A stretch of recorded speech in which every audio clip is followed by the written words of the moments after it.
नमस्कार, प्रखर राजपूत को देख रहे हैं यहाँ पर। आज तारीख है 17 सितंबर साल 2025 और इजराइल, फिलिस्तीन, लेबनान समेत पूरी दुनिया की खबरों के साथ एक बार फिर से आपके सामने हाजिर हुआ हूँ। इस वीडियो में हम आपको बताएंगे कैसे गजा के अंदर पहली बार रोबोट का इस्तेमाल हुआ है। वहीं आज यमन के ऊपर भी इजराइल ने बड़ा हमला किया है और बदले में यमन ने इजराइल को कितना बड़ा नुकसान पहुंचाया है, इसके बारे में भी हम डिटेल में बातचीत करेंगे। वहीं ऑपरेशन सिंदूर को लेकर पाकिस्तान ने एक ऐसा अहम खुलासा किया है जिसके बाद अमेरिका के मुंह पे भिगो के जूता पड़ा। ये भी एक अहम खबर है, इसको भी इस वीडियो में हम कवर करेंगे। और साथ ही इजराइल के खिलाफ कैसे यूरोपियन यूनियन ने कमीशन बैठाया और उस कमीशन की क्या रिपोर्ट निकल के सामने आई, इसके बारे में भी आपको पता चलेगा। और साथ ही अमेरिका ने एक देश के साथ जंग का ऐलान कर दिया है, उसके ऊपर हमले कर दिए हैं। कौन सा वो देश है, किसके ऊपर हमला हुआ है, इसके बारे में भी आपको डिटेल पता चलेगा। इस वजह से वीडियो को लास्ट तक जरूर देखिएगा, क्योंकि आज की खबरें बहुत ज़्यादा अहम है, बहुत ज़्यादा इंपॉर्टेंट है। इस वजह से वीडियो को लास्ट तक देखिएगा। और साथ ही चैनल पर नए हैं तो वीडियो को लाइक करके, चैनल को सब्सक्राइब करके अपना प्यार जरूर दे दीजिएगा। और साथ ही इजराइल और फिलिस्तीन की इस जंग में आप किसके साथ खड़े हैं, इजराइल के साथ खड़े या फिर फिलिस्तीन के साथ खड़े, एक बार कमेंट करके जरूर बता दीजिएगा। क्योंकि जब आप कमेंट करते हैं ना, तो आपका जो कमेंट होता है वो कमेंट दुआओं का काम करता है। तो आप उस देश के लिए जिसके लिए आप आवाज़ उठाना चाहें, जिसको आप दिल से सपोर्ट करते हो, उसके लिए आप कमेंट करते रहें। तो अब चलते हैं सबसे पहली खबर की तरफ। और सबसे पहली खबर जो निकल के सामने आ रही है वो गजा से आ रही कि गजा के अंदर लगातार इजराइल हमले तेज कर रहा है। और क्यों कर रहा है उसके पीछे की आप कहानी जान लीजिए। दरअसल यूएन ने एक इंक्वायरी भेजी थी। क्यों, सुनेंगे आपको हंसी आएगी। दरअसल यूएन में कुछ लोगों ने कंप्लेन की कि भाई गजा के अंदर इजराइल जिनोसाइड कर रहा। अब ये बात जब यूएन ने सुनी तो उसको लगा कि अरे जिनोसाइड कर रहा, चलो मैं इंक्वायरी भेजता हूँ। उसके बाद यूएन की तरफ से इंक्वायरी आई। इंक्वायरी आने के बाद वहाँ पे जब चेक किया गया तो यूएन ने कहा कि हाँ, 2 सालों में गजा के अंदर जिनोसाइड हुआ है। अब आप सोचिए, वही यूएन है जिसका UNRWA गजा के अंदर खाना खिलाता है, वही यूएन है जो लगातार कहता है कि गजा के अंदर गलत हो रहा है, जल्द से जल्द जंग को रोका जाए। लेकिन जब लिखा पढ़ी में बात करने की बात आई तब इन्होंने कहा कि ऐसे हम बात नहीं करेंगे, हम इंक्वायरी भेजेंगे। इसके बाद चलो इन्होंने इंक्वायरी भेजी।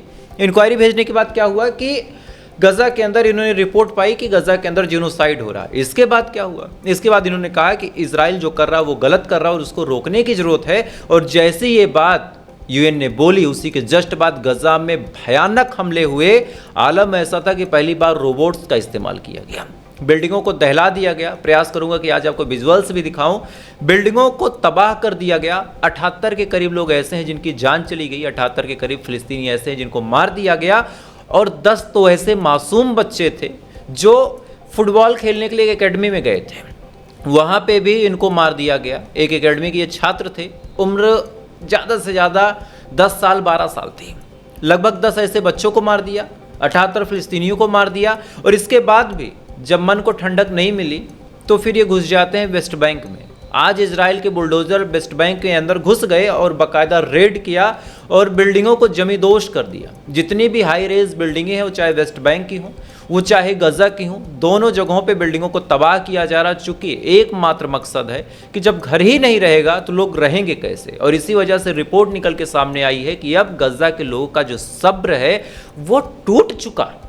गजा के लोग जो हैं वो सब्र को इस कदर खो चुके हैं कि मजबूरी में पहली बार ऐसा हो रहा है कि गजा के लोग अपना देश, अपना मुल्क छोड़ के भाग रहे हैं। वो गजा जो कभी कहता था कि मर जाएंगे लेकिन नहीं जाएंगे, उस गजा को इतना मजबूर किया गया, इतना तोड़ दिया गया अंदर ही अंदर कि वो गजा अब जाने को मजबूर है, बेबस हो गया। उसके पास और कोई ऑप्शन नहीं है। इस वजह से आज वो भाग रहा है। क्या करे, कब तक लड़े, कब तक अपनी जान गंवाए। खैर, इधर एक खबर और निकल के सामने आ रही। आज पूछा गया डोनाल्ड ट्रंप से कि भाई आपकी क्या राय है, गजा में जो कुछ हो रहा है उसको कब रोका जाएगा। तो क्या कुछ कहा, आप पहले वीडियो देख लीजिए, उसके बाद इसको मैं डिटेल में आपको समझाता हूँ।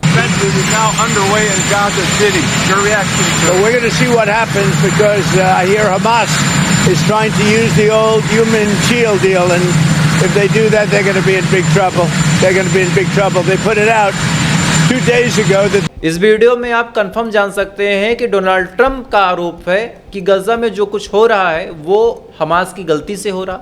हमास लोगों को सील्ड बना के काम करता। और साथ ही आज डोनाल्ड ट्रंप ने धमकी भी दी। डोनाल्ड ट्रंप ने बड़े साफ तौर पे कहा है कि अगर ऐसे ही हमास काम करता रहा और बंधकों को नहीं छोड़ता है तो हम गारंटी नहीं ले सकते हैं कि हमास के साथ कितना बुरा होगा। यानी अब अमेरिका कुछ और खतरनाक प्लान बना रहा। इधर इजराइल ने साफ तौर पे कहा भी है कि हम किसी भी हमास के फाइटर को नहीं छोड़ेंगे, हमास के किसी भी लड़ाके को नहीं छोड़ेंगे। इधर इसी सुर में डोनाल्ड ट्रंप ने भी बोला।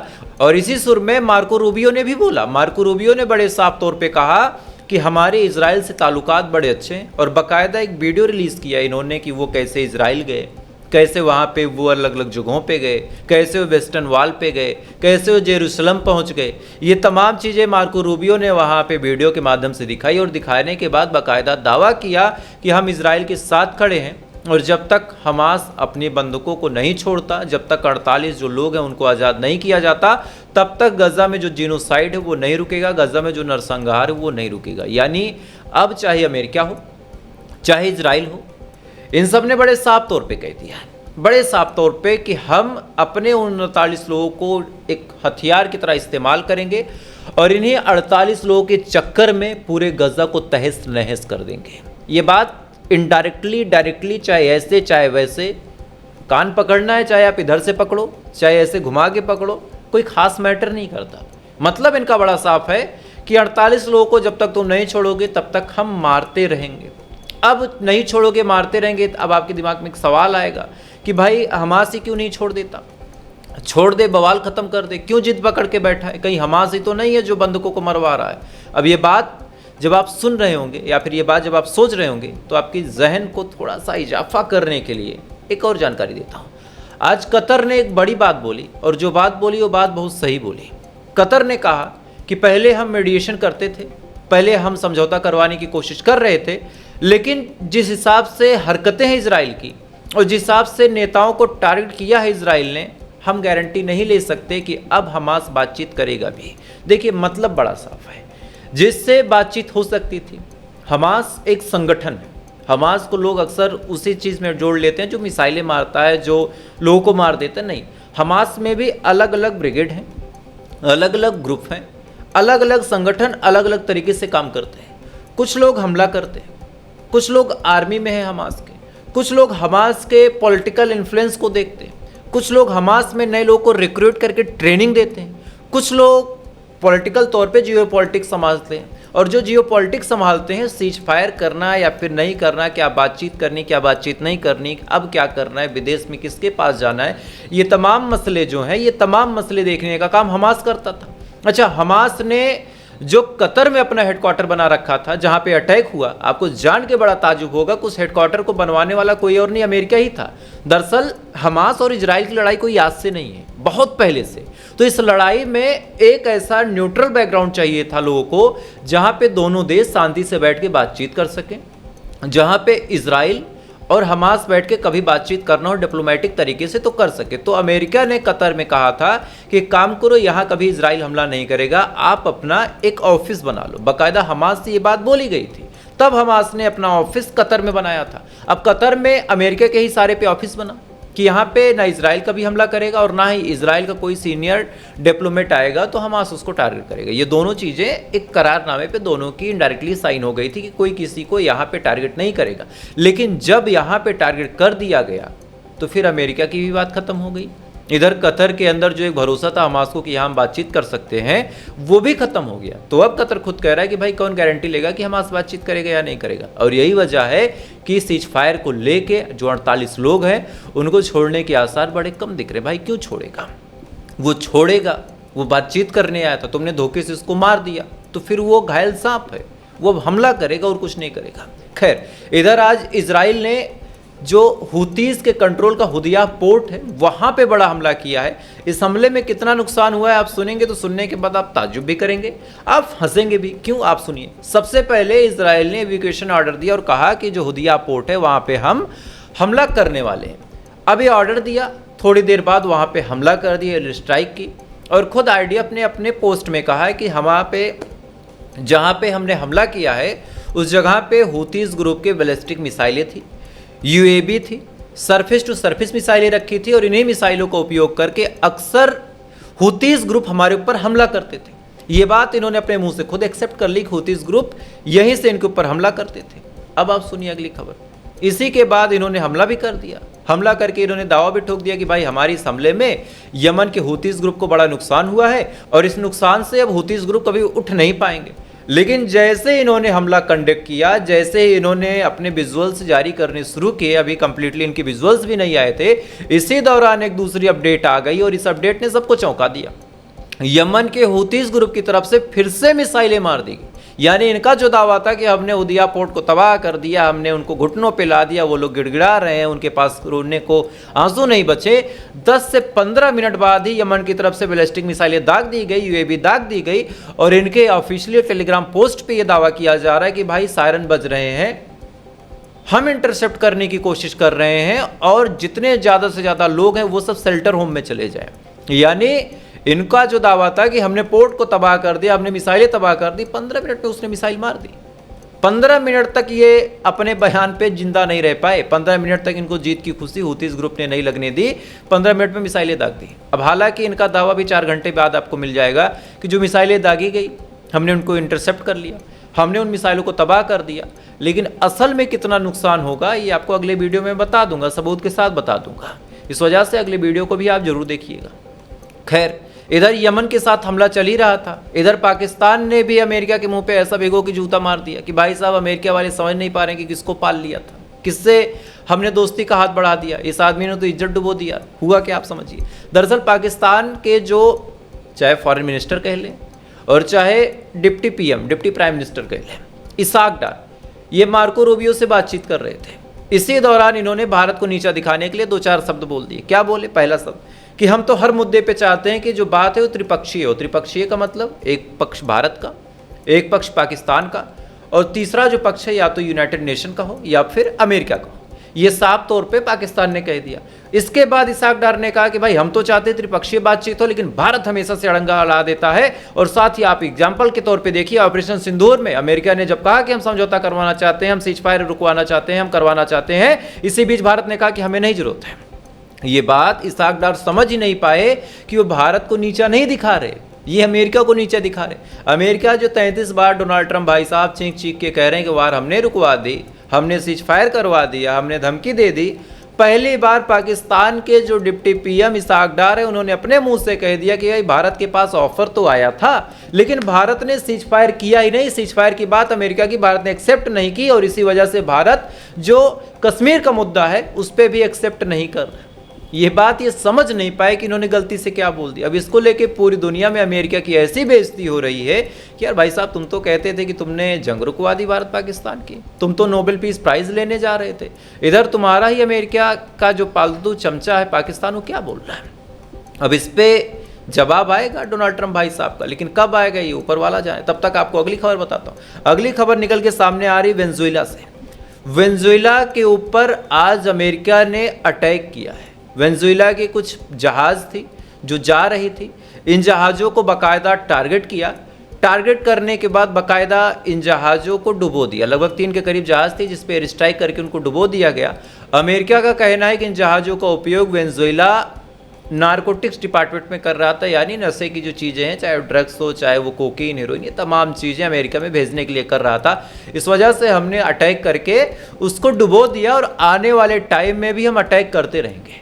अब ये बात जब अमेरिका ने बोल दी तो ये बात कोई छोटी मोटी बात नहीं है, ये बात कोई हवा में नहीं है। इसका मतलब बड़ा साफ है कि वेनेजुएला के ऊपर अमेरिका की एयर स्ट्राइक आने वाले टाइम में और इंटेंस तौर पे आपको देखने को मिल सकती है। और अगर ऐसा होता है तो आने वाले टाइम में वेनेजुएला भी जब पलटवार करेगा तो इन दोनों देशों के बीच तकरार और तनाव बढ़ता चला जाएगा। और अगर ऐसे ही होता रहा तो अमेरिका भी एक जंग में कूद जाएगा। देखिए, अमेरिका कभी भी खुद ऑफिशियली तौर पे अपने आप को जंग में नहीं उतारना चाहता, चूँकि उसका काम दूसरों को जंग में उतार के उनकी इकोनॉमी को डिस्टर्ब करके अपने डॉलर और अपने हथियारों को सर्वोपरि करना है। लेकिन वेनेजुएला इस बार इनको कड़ी टक्कर दे रहा। आलम ऐसा है कि कड़ी टक्कर इस कदर इनको मिल रही है कि अब खुद अटैक करने पे मजबूर है। और अगर इस बार इन्होंने अटैक किया तो हो सकता है कई सारे ऐसे देश जो सपोर्ट कर सकते हैं, अगर वो कर देंगे। चूँकि जब भारत के खिलाफ अमेरिका अपने सबमरीन्स को लेके आ रहा था तो हमारा जो बड़ा भाई है ना रशिया, वो आ गया था। तो इस बार हो सकता है वेनेजुएला की तरफ से रशिया आ जाए, और इस बार अगर आमने सामने की जंग हुई तो रिजल्ट क्या होगा, well all knows very well. खैर, अगली खबर का रुख करते हैं। अगली खबर निकल के सामने आ रही स्पेन से। स्पेन ने इजराइल को बड़ी धमकी दे दी, और जिसमें दम हो इस धमकी का काट निकाल दे। स्पेन ने साफ तौर पे कहा है कि जितने भी कॉन्सर्ट होंगे अगर उसमें इजराइल पार्टिसिपेट करता है तो स्पेन पार्टिसिपेट नहीं करेगा। और हम सभी जानते हैं कि स्पेन अपने आप में हर मामले में बड़ा माना जाना देश है। तो क्या स्पेन की दुश्मनी बाकी पूरी दुनिया के जो देश है उठाएंगे इजराइल को इन्वाइट करके, या फिर नहीं, एक सोचने वाली बात है। खैर, सोचने वाली बात एक और है जो अभी आपको बता रहा हूँ। हमारे देश में प्रभु श्री राम का जब मंदिर बना था, जब सुप्रीम कोर्ट का फैसला आया था, तमाम लोग खुश थे। भाई, अपनी अपनी धार्मिक भावना है, जिसको मस्जिद नहीं मिली उसको बुरा लगा, लेकिन जीत हिंदुस्तान की ही हुई। हिंदू जीते, मुसलमान जीते, जीत हिंदुस्तान की थी। राम मंदिर का फैसला हुआ, मैं भी बड़ा खुश था, सच बताऊं तो। साथ ही जब मंदिर बन गया, मैं भी बड़ा खुश था। भाई, हमारे प्रभु श्री राम का मंदिर बना, इसके बाद वहाँ पे टूरिज़्म को डेवलप करने के लिए तमाम चीज़ें हुई, मैं भी बड़ा खुश था। और एज ए इंडियन आप भी बड़े खुश होंगे कि चलो मेरे देश का विकास हो रहा।